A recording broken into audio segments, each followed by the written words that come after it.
आज ऋषि पाचम मतलब कि सामा पाचम है। और जब स्त्रियां मासिक धर्म में होती है और आप उसका पालन नहीं करते नियमों का, तो आपको ये व्रत ज़रूर करना चाहिए। ये व्रत में क्या खाना है, क्या नहीं खाना है, किस तरीके से व्रत करना है, उसका पूरा विवरण मैं आपको दे रही हूँ। तो वीडियो को आपको लास्ट तक देखना है, ठीक है। जो लोग सामा पाचम करते हैं उनको व्रत में कोई भी भूल चूक ना हो, इसीलिए मैं समग्र माहिती आपको देने जा रही हूँ। और ये वीडियो में मैं आपको सारा बताऊंगी कि व्रत को कैसे करना है, ठीक है। हमारे जो सप्त ऋषि है उनकी पूजा करने क्या बोला जाता है ये व्रत में, और इसीलिए ऋषि पाचम कहा जाता है। अरुंधति माता की पूजा करने को भी बोला जाता है और सामा पाचम इसको कहा जाता है। ये जो व्रत होता है उसमें हम सामा खाते हैं।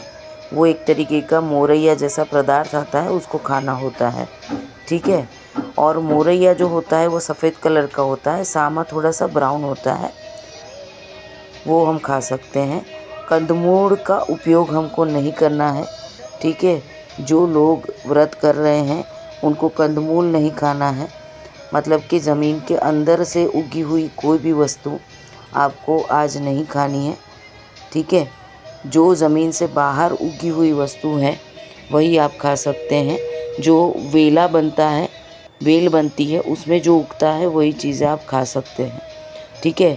बटेका, आदू, मूंगफली ये सब ज़मीन में उगते हैं तो वो आप खा सकते हैं।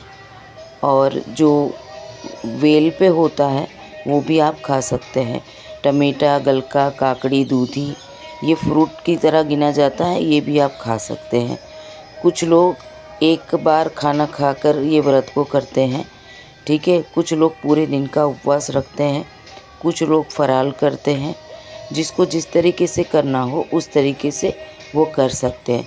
अगर आप एक टाना में खाना खा के कर रहे हैं तो आप रोटी खा सकते हैं, सब्जी भी खा सकते हैं। जो वेल पे उगती है वो सब्जी आप खा सकते हैं। पर जो लोग उपवास करते हैं, सिर्फ सामा खा के और मोरैया खा के करते हैं, तो उनका फिर पूरा उपवास गिना जाता है, ठीक है।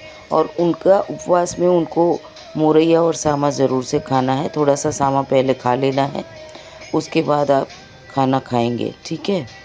तो अगर कोई स्त्री या कुंवारिका मासिक धर्म में होती है तो 4 दिन के दरमियान उससे कुछ गलतियां हो जाती हैं मासिक धर्म के दौरान, तो उसके प्रायश्चित का ये दिन है और इसीलिए इसको ऋषि पंचमी कहा जाता है। और ये व्रत करके आप अपनी भूलों का प्रायश्चित कर लेते हैं, इसलिए ये व्रत करना बहुत ही ज़रूरी है। ख़ास करके स्त्रियां ये व्रत इसीलिए करती हैं कि अभी तो ऐसा है कि हम पहले की तरह जो उसके नियम है वो नहीं करते हैं, तो ज़रूर से करना चाहिए। क्योंकि 4 दिन तो हम शास्त्र के अनुसार कोई भी पालन नहीं करते, तो आपको प्रायश्चित करना ज़रूरी है। तो पहले के समय में स्त्रियां धर्म का पालन करती थी, अभी तो रसोई भी करते हैं, सब पानी भी भरते हैं, घर के काम भी करते हैं, ठीक है। तो ये सब करते हैं, इसीलिए प्रायश्चित करना ज़रूरी है। बाकी मासिक धर्म में घर की किसी चीज़ों को छूना नहीं होता है, धार्मिक कार्य नहीं करना होता है, देव मंदिर नहीं जाना होता है, किचन में नहीं जाना होता है, घर के कुछ काम आप नहीं कर सकते। पर अभी सब लोग सब करते हैं और मजबूरी है, इसीलिए सब काम करते हैं। तो करते हैं तो फिर आपको ज़रूर से ये व्रत करना चाहिए, क्योंकि आप सबसे पहले तो नियम का पालन नहीं करते, इसलिए वो तो सबसे बड़ी गलती है।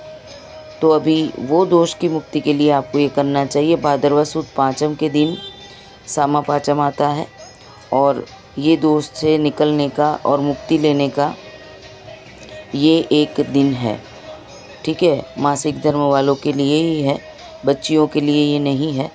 जो स्त्रियां मासिक धर्म में होती है उनको ये व्रत करना है, ताकि उनसे जो गलतियां हो गई, जो पाप हो गया, उससे आपको मुक्ति मिल सके। ये व्रत में आप चाय, दूध, कॉफ़ी पी सकते हैं, जो मुरैया बनाते हैं उसमें थोड़ा सा सामा मिला के भी खा सकते हैं, या फिर थोड़ा सा सामा खा के फिर मुरैया खा सकते हैं।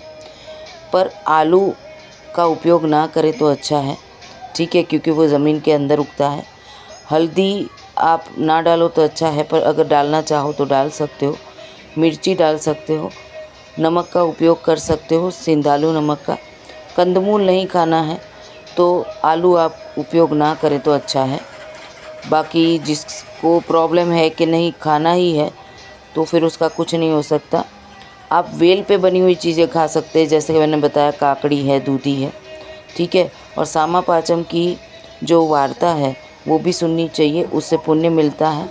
और वो कहानी सुनने से और व्रत का पालन करने से स्त्रियों का जो गुस्सा होता है वो भी कम होता है।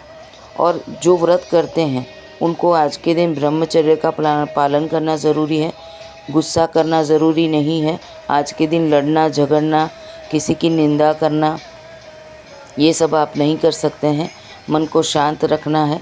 गणेश उत्सव चल रहा है तो आप गणेश जी के पाठ भी कर सकते हैं।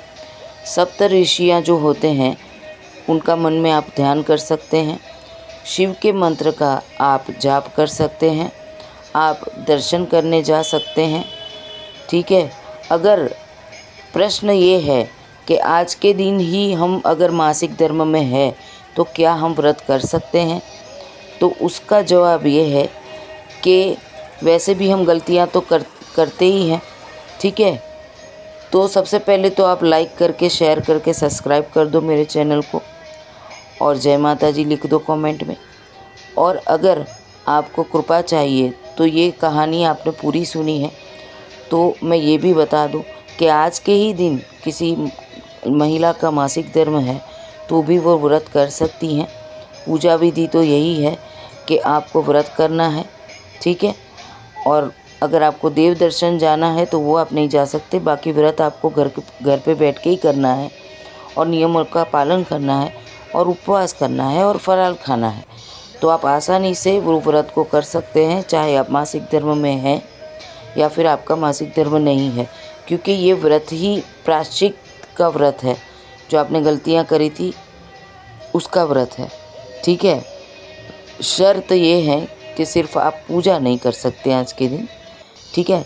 जो स्त्रियां प्रेग्नेंट हैं, ठीक है, वो भी ये व्रत कर सकती हैं, ठीक है। और अगर कोई कारण से आप ये व्रत नहीं भी कर सकते तो हर साल ये व्रत आता है, ठीक है। आप ये व्रत को ज़रूर करें। और जो स्त्रियों की डिलीवरी है, ठीक है, वो तो खास करके ये व्रत करें, क्योंकि आपका 1.25 महीना आप सूतक को करते हो तो उसमें आप काफ़ी सारी गलतियां करते हो, और अगर उसी टाइम पे आपका ये व्रत आ गया है तो आपको ज़रूर करना चाहिए। अगर किसी को क्वेश्चन है कि ये व्रत कितने वर्षों तक करना चाहिए, ठीक है, तो सीधी सी बात है कि आपका मासिक धर्म शुरू होता है जब पहली बार, तब से लेके आपका मासिक धर्म बंद नहीं हो जाता तब तक आपको सामा पाचम का व्रत करना ज़रूरी है, ठीक है। अगर किसी कारण से आप बीच में ये व्रत नहीं कर सकते तो उसको हम माफ़ी के तौर पे लेंगे।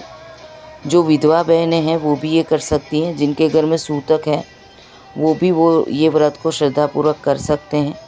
इसको सामा पाचम का व्रत कहा जाता है और इसका फल सारी बहनों को ज़रूर से मिलता है। ये माहिती मैंने आपको इसीलिए दी ताकि जो भी बहनें हैं, ठीक है, वो ये व्रत को समझ सके और इसके पुण्य के भागीदार बन सके। अगर आपको वीडियो अच्छी लगी है, ठीक है, तो आपका व्रत सही तरह से सफल हो जाए उसी के लिए मैंने वीडियो बनाया है। आप इसको परिवार में, ग्रुप में, व्हाट्सएप पे शेयर कर सकते हैं, ठीक है। और कमेंट बॉक्स में जय माता जी लिखना आपको भूलना नहीं है। माता जी की कृपा आप सबके ऊपर बनी रहे। मैं फिर से ऐसे वीडियो लेकर आऊँगी। अगर आपको पसंद आया है तो मेरी तरफ से आप लोगों को धन्यवाद है, और आप लोगों को ढेर सारा माता जी का आशीर्वाद। जय श्री कृष्ण। राधे राधे।